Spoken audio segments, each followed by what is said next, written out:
What is going on, YouTube? It is your boy MrBaboon back with a reaction video. This time, I will say this real fast. We do have a little long one. It is a 30-minute and 33-second video. So, make sure you guys do get a drink. Go to the bathroom if you need. Get your beverage, which is also getting a drink. Get your kush. You know what I'm saying? I'm out, so I can't smoke, sadly. So, we're going to get to this. Let me know what you guys think. Like, comment, subscribe, turn on post notifications. Check the description down below if you guys are new, so where you guys can check and see when I upload, all that good stuff. Like, comment, subscribe, turn on post notifications. With that being said, this is going to be a long one, so get your kush, get you a drink, go to the bathroom, all this other stuff. Let's get ready for this, okay? We're just going to go and jump into it. It is a long one. I think I said about everything I want to. Let's get into it.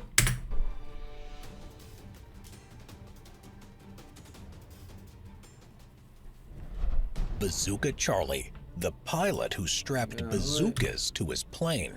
World War II, What? 1944. Major Charles Carpenter, also known as Bazooka Charlie and the Mad Major, was an American pilot of World War II. Shit. He was credited with eliminating at least 6 German tanks and several other armored vehicles during the 1944 campaign in Western Europe, using bazookas. The crazy thing was, he destroyed all the vehicles while flying in his L-4 Grasshopper light reconnaissance airplane. This highly unusual war hero was a history teacher in the Moline, Illinois high school.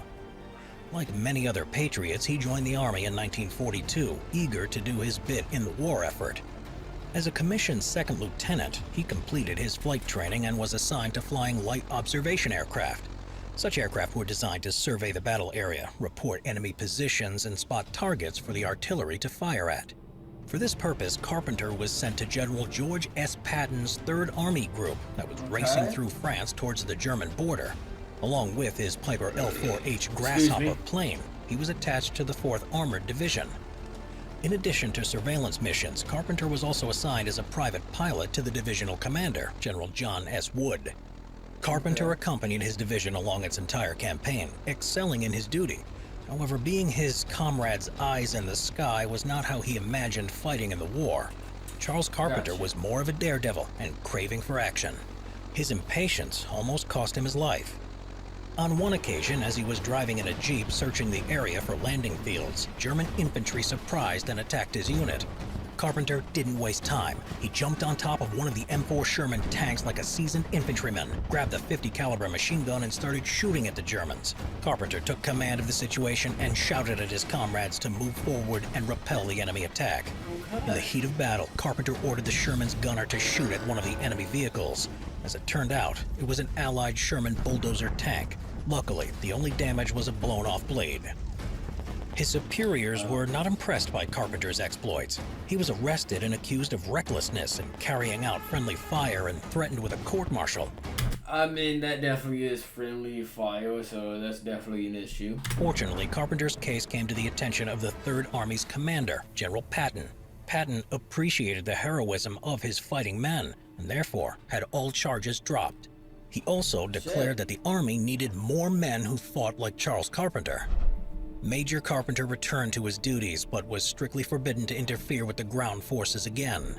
Still itching to get stuck in, he had no intention of spending the rest of the war without seeing more action against the Germans. At one point, he heard that other pilots were mounting bazookas onto their light aircraft to attack and strafe enemy. Meet Grammarly. Later. You're gonna try to skip this as fast as you can. Don't listen. Don't. Nope. Tanks on the ground, so he did the same.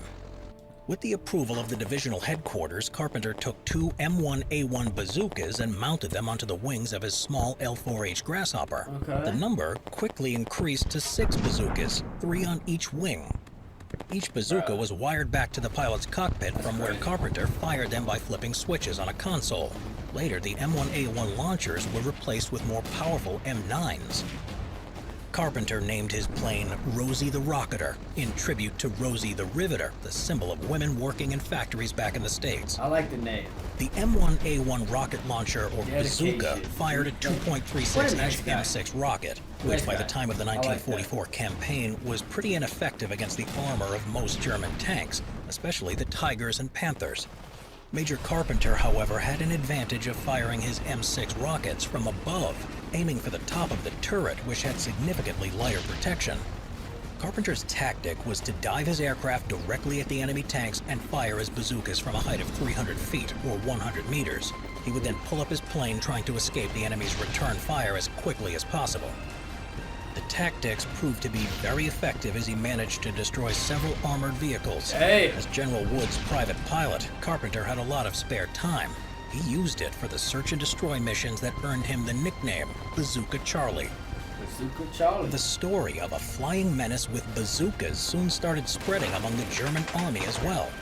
When a light plane with bazookas attached was spotted, the Germans would open fire with everything they had.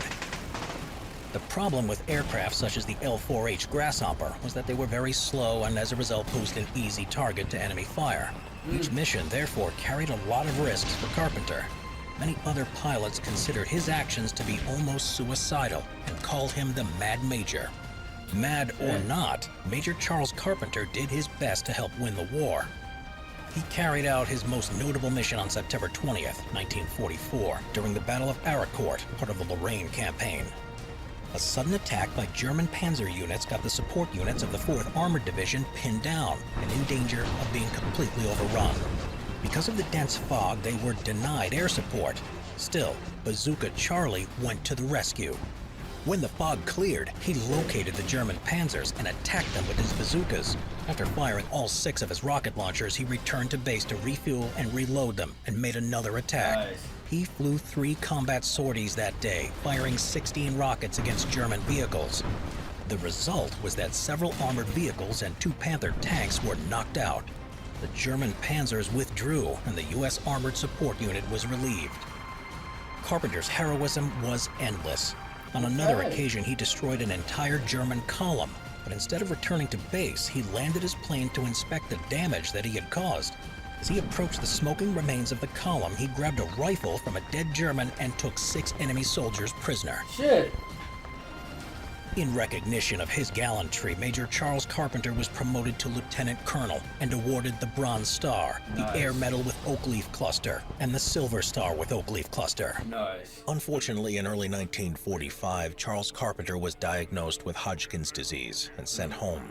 Doctors told him he would not live for more than 2 years. Carpenter returned home to his old job of teaching history. Being the fighter he was, he would live on for another 21 years. Undisputedly, Charles Carpenter was one of the most unusual and... Did the doctors tell him he only had like maybe a few years to live? So what, 2 years? And then he ended up living for what? Did they say 20? Let's double check with this. Doctors told him he would not live for more than 2 years. Carpenter returned home to his old job of teaching history. Being the fighter he was, he would live on for another 21 years. Another 21 years. Undisputedly, Charles Carpenter was one of the most unusual and bravest warriors of World War II. In 2017, the dusty remains of Rosie the Rocketer were found in the Österreichisches Luftfahrtmuseum, aircraft museum in Austria, and purchased by the Collings Foundation, who brought the plane back to the USA for restoration. As it neared completion, the final bit of artwork was painted on it by Charles Carpenter's granddaughter, Erin. Oh shit, that's dope. No, that's dope. That's badass.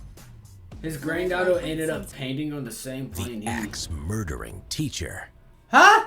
1892. Well, that took a turn. It was early in 1892, just outside of the small town of 1982. That explains everything. It's in the 80s. At the Borden's family farm, there was a scene of a brief but deadly, cold-hearted killing spree. For in the barn lay the beheaded bodies of a dozen or so innocent. They did say 80s, right? Farm. Was painted on it by Charles murdering teacher. Let's double check. 1892. 1892. Wait. It was 18 early no, in never mind, it's not in the 1892, 80s. What just the fuck was I outside the thinking? small town of Fall River in Massachusetts, USA, at the Borden's family farm, there was a scene of a brief but deadly, cold-hearted I don't know why killing it's in the spree. 80s. For in the barn lay the I was thinking beheaded about it. bodies of a dozen or so innocent victims, all killed by the farm owner, retired 70-year-old banker, Andrew Borden. His wife Abby and one of his daughters, Emma, were practical farming folk and understood the need for the killing, having themselves regularly slaughtered chickens and pigs for the dinner table. So this killing to them was no different, and they busied themselves collecting the bodies ready to be cleaned up and made into pies. But Andrew's other daughter, Lizzie, was much more sensitive about seeing her beloved pigeons being slaughtered. For she had raised them since they had been born, more as pets, unlike others who simply saw them as yet another food source on the farm. Lizzie and her father had never been close, and she had always resented him for marrying a woman called Abby Gray a few years after her mother's death. Oh, shit. Lizzie's relationship with her stepmother, Abby, had deteriorated even further when she had found out that her father had bought several properties in secret. What distressed Lizzie was that the benefactor was her stepmother at the expense of herself and her sister Emma.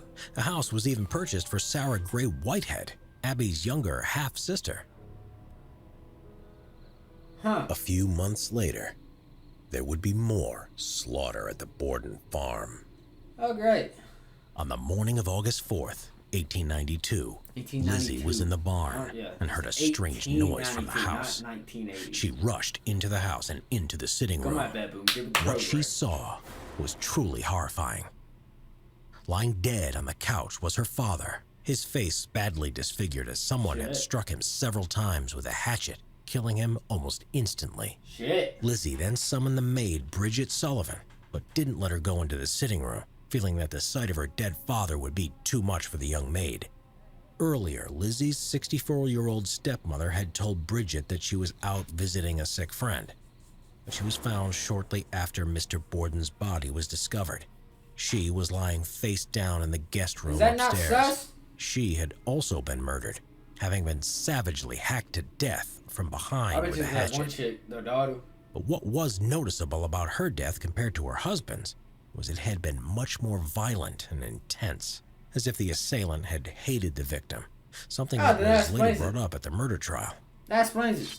And the hatchet, thought to have been used to kill both victims, may have in fact been the same one used by Lizzie's father to kill her much-beloved pigeons a few months earlier. That's motive. The police investigated and put together the following timeline. The timing of the deaths were most odd. The medical examiner concluded that the stepmother was killed from behind at around 9 a.m. while cleaning the guest room floor. But the father was not killed until about 11 a.m. He had arrived home at approximately 10:45 a.m. unexpectedly, having been out on business most of the morning. He had then gone into the sitting room to take a nap. Lizzie discovered her murdered father at 11:10 a.m. It did strike the police as strange that in such a small 3-story house, nothing untoward was seen or heard as going on by either Lizzie or the maid the whole morning. Yet 2 people who had been brutally murdered went unnoticed by the pair of them. The maid's explanation for this was that she had spent the entire morning cleaning the outside of the house on the instructions of the stepmother, Mrs. Borden. She was then resting from her duties in the 3rd-floor room, while Lizzie claimed she was in the barn searching for lead sinkers for an upcoming fishing excursion. The police did carry out a search of the house, but later admitted that it was only a cursory inspection, and they did not carry out a thorough search until 2 days later, on August 6th. At the inquest into the deaths, the medical examiner noted Mr. Borden had been killed by being struck at least 9 times with a hatchet. Damn. One blow slicing through his eyeball. Now, James, bring on those babies. Okay, this is baby Damn. Logan. The stepmother had been killed by 17 deeper, more intense blows to the back of her head. Lizzie's testimony at the inquest was all over the place, making little sense, and she contradicted herself continually. What'd I tell you? Also, some of the things she said were simply not true, like she said she helped her father put on his slippers before he took his fateful nap. But the crime scene photographs clearly showed him still wearing his shoes. On August 11th, 1892, the police arrested Lizzie based on her confused answers at the inquest and on the fact that she had the most to gain from the death of her father and stepmother. There's no way she did it, right? Her father was a wealthy man, and with the stepmother dead, the 2 sisters stood to inherit a small fortune. The trial of Lizzie Borden began in June 1893 and became a national sensation. At one stage during the trial, both victims' skulls were admitted as evidence, forcing the proceedings to halt temporarily as this gruesome sight had caused Lizzie to faint. But there was no solid evidence that Lizzie committed the murders, and to the community she had a spotless character, teaching Sunday school. Lizzie was also the treasurer and secretary of the local branch of the Christian Endeavor Society, which helped to promote the society's message of leading an earnest Christian life among its members. So with her being so highly respected in the community, the jury had no problem finding her innocent. Lizzie never left Fall River.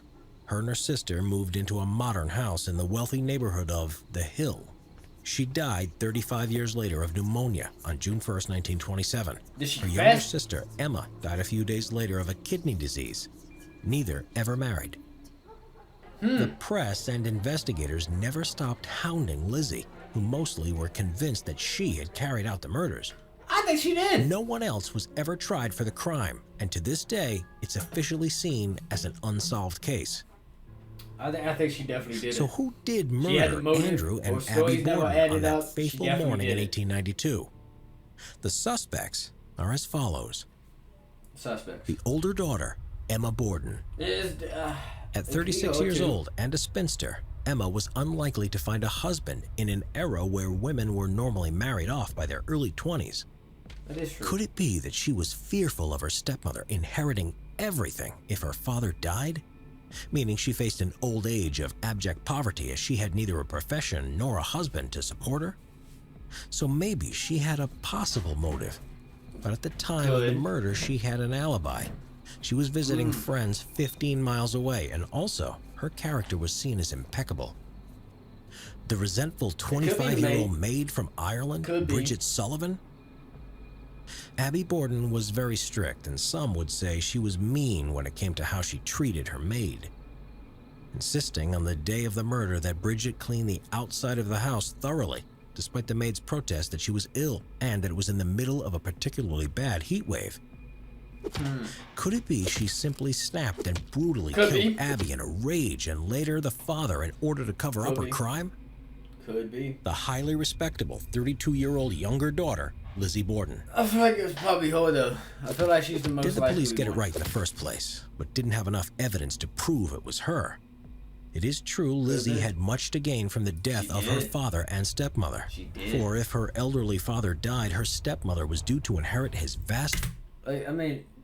Okay, see, the one sister that was 15 miles away, that's a pretty good alibi. But the fact that her story, this one right here, the story kept changing. Nothing was adding up. And she had the most to gain. Therefore, that's nothing but motive. I think she did it. I really do think she did it. Fortune. It's definitely one of those three. Many relatives. But I feel like it's Paul. On top of this, Andrew Borden, despite his wealth, was frugal. The Borden house lacked indoor plumbing and electricity, while Andrew's cousins lived on The Hill, a neighborhood for the wealthy which he could easily afford to live. Could it be that Lizzie feared she would never get her hands on what was rightfully hers? Would she go to any lengths possible to live on The Hill? But if Lizzie had carried out both the murders, did she change out of a blood-stained dress twice? Or did she walk around for nearly 2 hours in a blood-stained dress, which seems inconceivable? True, though. Ready to refresh your style with Stitch Fix? First, tell us how you like your clothes. They only had the motor weapon? Colors you like? Anything else? But the fact of the matter was that the police didn't search the house properly for evidence until 2 days later, giving Lizzie plenty of time to get rid of any incriminating evidence. It is true that Lizzie was found in the kitchen by her sister and family friend burning what Lizzie claimed to be an old paint-stained dress. This may seem incriminating, but we must bear in mind that this was the morning of August 7th, the day after the house had been thoroughly searched by the police for evidence. Could it be that Lizzie's explanation regarding burning the dress was the correct one? And as for her shambolic and contradictory statements at court, can it be simply due to the side effects of the morphine she had been prescribed by her doctor at the time for stress and anxiety? There is another theory it might have been manslaughter from diminished responsibility, as Lizzie's mother had suffered from seizures that made her violent and go into uncontrollable rages, which she had no recollection of afterwards. It is said that Lizzie suffered from this too, but it seems hardly possible that if this was true, she had an episode that lasted over 2 hours. Could it be a relative? Then there was the strange case of Lizzie's maternal 59-year-old uncle, a Mr. John Vinicum Morse. The night before the murders, he had arrived unexpectedly with no luggage at the Borden's house. This wasn't unusual, as he often arrived unannounced like this to discuss business with his brother-in-law, Andrew. It is said that despite the heat, he would wear the same clothes for 2 days at a time. Uncle John left the next morning to visit some nephews and nieces, returning later that day after the murders had been committed. The police considered him a suspect for a while, as his alibi at the time of the murders seemed just too perfectly detailed and rehearsed. Also, it didn't help that he once trained as a butcher and seemed to be quite emotionally unaffected by the murders. But the police concluded that he was just very eccentric and cold-hearted. There was also the inescapable fact that his alibi, being several miles away at the time of the murders, checked out. So the police dismissed him being a possible suspect and continued to look at other suspects. There's a lot of possibilities. Was it a murderous intruder? The farm was secluded and the family were well known to be rich, so an opportunist thief was not too far-fetched a notion. Murdering one of the residences in the area might make sense if the thief had been discovered. But for the murderous thief to hide and wait for 2 hours and then kill the returning husband, but not the 2 other women in the house, does seem far-fetched. It does. It really does. Even so, it was known that Andrew Borden was quite an unpopular man in town and had made many enemies in his business dealings. Damn. Was it a serial killer? 5 days before the trial, a local woman was hacked to death with a hatchet in her kitchen by a Portuguese immigrant named Jose Correa de Mello. She had been struck 23 times to the head. Jose was later convicted of the woman's murder. The prosecution believed it was a burglary gone wrong, even though it must have seemed strange to have 2 murders so close together in such a small town. Nobody thought there was a link between the 2 cases, despite the murder sharing similarities such as being committed in broad daylight and the murderer entering and leaving unseen. It is worth noting that Jose, according to official records, didn't come to America until after the Bordens were murdered. Was it a combination of people? Could it be that Lizzie had an accomplice? Could her accomplice have been the maid? Could be. And could they have carried out the murder together with Lizzie paying her off with her inheritance? Could be. It is true that Bridget left the family employment shortly after the murders, but accounts differ regarding what happened to her next. Some say she found employment elsewhere and eventually married, while another more tantalizing account was that she suddenly and mysteriously came into a large amount of money and was never to be heard of again. Interesting. An intriguing combination of people and events? Could it be that Abby was killed by an intruder or serial killer who then fled or left the scene? Whereupon Lizzie, seizing the opportunity, murdered her father, later hoping to blame it all on the other murderer. It might seem far-fetched, but maybe Lizzie was desperate enough to carry out such a fiendish plan. Again, not realizing that science had advanced far enough to figure out the time of the 2 deaths were 2 hours apart. Could it be that Lizzie hired someone to do the killings? This would account for the fact there was no bloodied dress or that no killer was ever found. With her father and stepmother dead, she could easily pay off her accomplice quite handsomely. Yeah. The case remains nearly 130 years later, unsolved. At the time of the trial, public opinion was that Lizzie was innocent. But soon enough, the public turned against her, and this can be best summed up by a popular children's skipping rope rhyme at the time. Lizzie Borden took an axe and gave her mother 40 whacks. When she saw what she had done, she gave her father 41. Grammarly Go is the only generative AI product that you Interesting. need. It's easy to use in the places you write. With one download. Very interesting, though. Nikolai Let's see. The oldest World War II soldier who died at age 92 in 1946. Damn. The oldest World War II soldier who died aged 92 in 1946. when, at the age of 87, Nikolai Morozov picked up a rifle to fight the Germans, he became the oldest combatant of World War II. In the winter of 1942, Morozov volunteered to help break the siege of Leningrad that had lasted for more than a year. Nikolai Morozov was born on July 7, 1854, on the Borak estate in the Yaroslavl province as an illegitimate son of Pyotr Shepochkin, a Russian landowner and a servant girl. Being an illegitimate child, Nikolai bore the surname of his mother. Even so, he enjoyed all the privileges of his father's family, primarily regarding his education. As a youngster, Morozov was sent to the Second Moscow Gymnasium, one of the capital's elite schools. While he was there, Nikolai showed signs of being a rebellious young man. He objected to the classical curriculum he attended for its lack of natural science studies. In protest, he helped organize the secret student group, the Society of Naturalists. Nikolai's beliefs, in contrast to the ideas of the old Russia, led him to abandon his studies and completely break off all ties with his family. In early 1874, he gave all of his belongings away and joined the Society of the Circle of Tchaikovsky, the forerunners of the 1917 Russian Revolution. In order to join this radical society, Morozov had to study hard and spread the idea of revolution among the people. It was because of these activities that Morozov had to leave Russia for Switzerland. While he was in exile, Nikolai Morozov became an even more ardent revolutionary, as he became captivated by the works of Karl Marx, who he eventually met a couple of times in later years. He became a journalist, writing articles in workers' newspapers, and was also a member of the Geneva section of the First International. His activities in Switzerland had also brought him to the attention of the Russian authorities, and he was put on their list of wanted criminals. In March of 1875, Morozov was arrested and imprisoned while attempting to enter Russia on suspicion of revolutionary activity. 3 years later, the 193 trial took place, and he was acquitted. After he was released from prison for the first time, Nikolai Morozov continued his revolutionary work with the organization The People's Will by spreading subversive propaganda to achieve the goals of the revolution.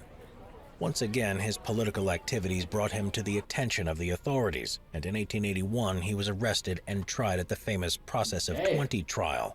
The court sentenced him to indefinite hard labor. Morozov was sent to the Peter and Paul Fortress prison in St. Petersburg, from where he was then transferred to the dungeons of the Shishilburg Fortress. During his 25 years of imprisonment, Nikolai's health began to deteriorate, but he managed to broaden his knowledge of languages and natural sciences such as physics, chemistry, astronomy, and history. In 1905, Nikolai Morozov and several of his comrades were released from prison under a political amnesty that followed the 1905 revolution.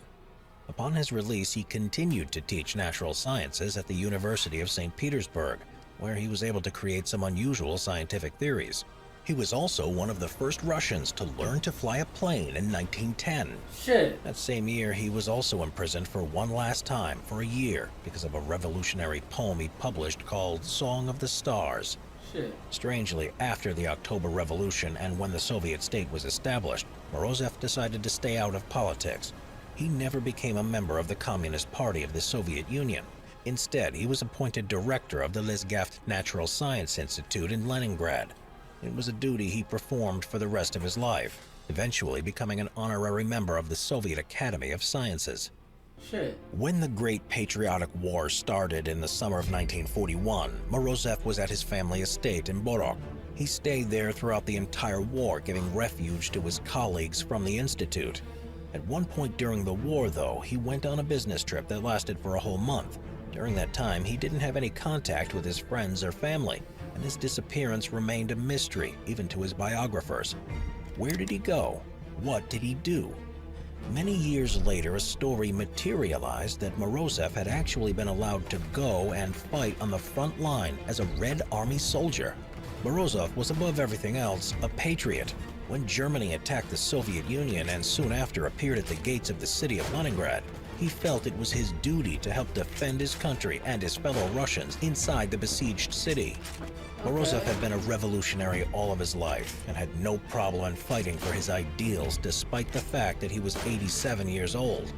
The problem was that the army was not willing to draft old men just yet. even though in 1942 they needed every man available. Every request sent by Morozov was denied by a local enlistment. Damn. What a sweet little orc village. Let's make some trees nearby, a few rivers. Enlistment office. There Little did they know who they were dealing with when, fed up with being constantly turned down for active service, he threatened to go right to the top and report the matter to Stalin himself. Only then did the enlistment officer give in and allow him to go to the front, but only for a month, just to shut him up. Under the pretext of going on a business trip, Nikolai Morozov was sent to the Volkhov Front. The Volkhov Front was first formed in December 1941 to hold back the advancing German army. It was disbanded in April of 1942, but once again reformed 2 months later as a part of the Leningrad Front.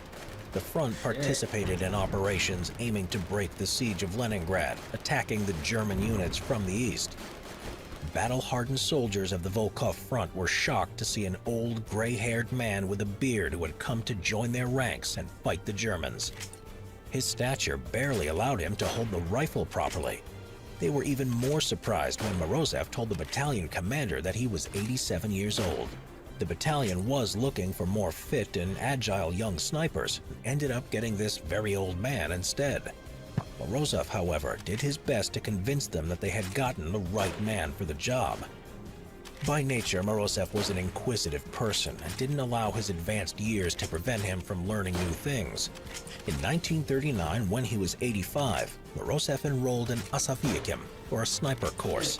Asaviakim was an abbreviation for the Society for the Assistance of Defense, Aircraft, and Chemical Construction, which was a Soviet civil society of volunteers set up to reinforce the army. The society trained civilians in handling weapons, parachuting, and air and chemical defense. In 1941, when the Soviet Union was attacked, the organization had 81,000 trainees in 4,000 groups, over 100 teams, and about 230 detachments. Nikolai Morozov was one of these volunteers. All the skills that he had learned at the Asaviakim were put into practice on the front line. He was able to apply the art of science while shooting, taking into consideration the wind speed and direction, and also the air humidity. It soon became apparent that Morozov was very good at killing Nazis. He had at least 10 enemy kills confirmed. Unfortunately for his sniper career, though, the adventure on the front ended after only a month, as he had been told in the beginning. He was deployed to the rear and asked to contribute further to the war effort by continuing his scientific research. It was not enough for Morozov, who kept on insisting being given more opportunities to fight. This time, the army did not give in to his demands. For the rest of the war, Morozov spent his time at his Borak estate. There is a question of whether the whole story of the oldest soldier of World War II is true or not, or just some propaganda insinuating that all of Mother Russia were fighting together for a common cause. However, after the Leningrad siege was broken, Nikolai Morozov was awarded the Medal for the Defense of Leningrad and the Order of Lenin. So was this something to do with his mysterious business trip on the front line? Nikolai died naturally of old age at his home in Borak on July 30th, 1946, age 92, nearly 1 year after the war ended. The asteroid 1210 Morosaikia, a large rock measuring 33 kilometers or 21 miles in diameter that orbits the Sun between the orbits of Mars and Jupiter, is named in his honor, as well as a crater on the Moon. Oh shit. I did not know that. I did not know that. That is pretty cool to learn about, though. Definitely a lot of stuff took place in that. You know what I mean? A lot of stuff happened in this video. We learned a lot of stuff about a lot of people. Definitely pretty good. I enjoyed learning this. I enjoyed watching it. The animation, as always, is good, just like it is for Oversimplified, for this channel, for Extra History. The animation is just on point, and Blue Jays. Like, no, everything's just on point. I really enjoy it. Everything was fun. It was dope to learn about these guys. It was amazing. I really enjoyed it. If you guys want to watch the video for yourselves, it will be down below in the description. So will the channel link. Will also be down in the description. If you guys want to check that out for yourself, you guys can. I think it's going to end it because I got one more video I got to do. So, and then I'm done until I get back from my little vacation. So, let me know what you guys think. Like, comment, subscribe, turn on post notifications. Like, comment, subscribe. I already said that. What the fuck? Positivity is key. Motivation is key. Happiness is key. I will see you guys in the next video. You guys watch out for each other. Stay safe. You guys have a good one. And stay safe and watch out for each other. I'll see you guys in the next one.